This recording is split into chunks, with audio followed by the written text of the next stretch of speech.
కేంద్రం పాకిస్తాన్పై ఎలాంటి చర్యలకు దిగినా న్యాయవాదుల మద్దతు ఉంటుందని హైదరాబాద్ బార్ అసోసియేషన్ అధ్యక్షులు నగేష్ అన్నారు. పహల్గామ్ అటాక్ తర్వాత ఆపరేషన్ సింధూర్తో 9 ఉగ్ర స్థావరాలపై ఇండియన్ ఆర్మీ కూల్చివేయడం పట్ల హర్షం వ్యక్తం చేశారు.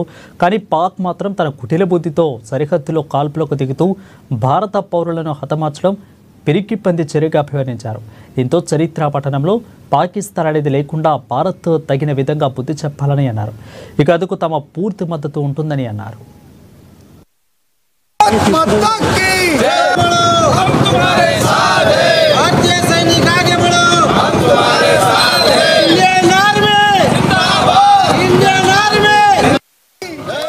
మొన్న 22వ తారీఖు నాడు పెహల్గామ్లో పాకిస్తాన్ ప్రేరేపిత ఉగ్రవాదులు సివిలియన్లపై దాడి చేసి 22 మందిని పొట్టన పెట్టుకుంటే దానికి ప్రతీకారంగా ఇండియన్ ఆర్మీ అనేటువంటిది కేవలం ఉగ్రవాదుల మీద 9 ఉగ్రవాద స్థావరాల మీద దాడి చేస్తే ఈ రోజు పాకిస్తాన్ ఈ దొంగ పాకిస్తాన్ అనేటువంటిది దొంగ చాటున మరి ప్రజల మీద సివిలియన్ల మీద వార్ చేయడం జరుగుతుంది.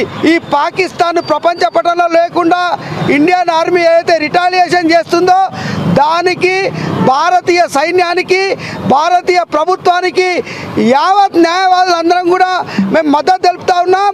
పాకిస్తాన్ చేసేటువంటి ఏ కుట్రల నీతికైనా ఇండియన్ ఆర్మీ మరి ధీటుగా సమాధానం చెప్పాలని భారతదేశ ప్రభుత్వం కేంద్ర ప్రభుత్వం ఏ నిర్ణయం తీసుకున్నా న్యాయవాదులందరం కూడా వెన్నంటి ఆర్మీకి మద్దతుగా కేంద్ర ప్రభుత్వానికి మద్దతుగా ఉంటామని చెప్పేసి ఈరోజు మేమందరం ఈ ర్యాలీని తీయడం జరుగుతుంది.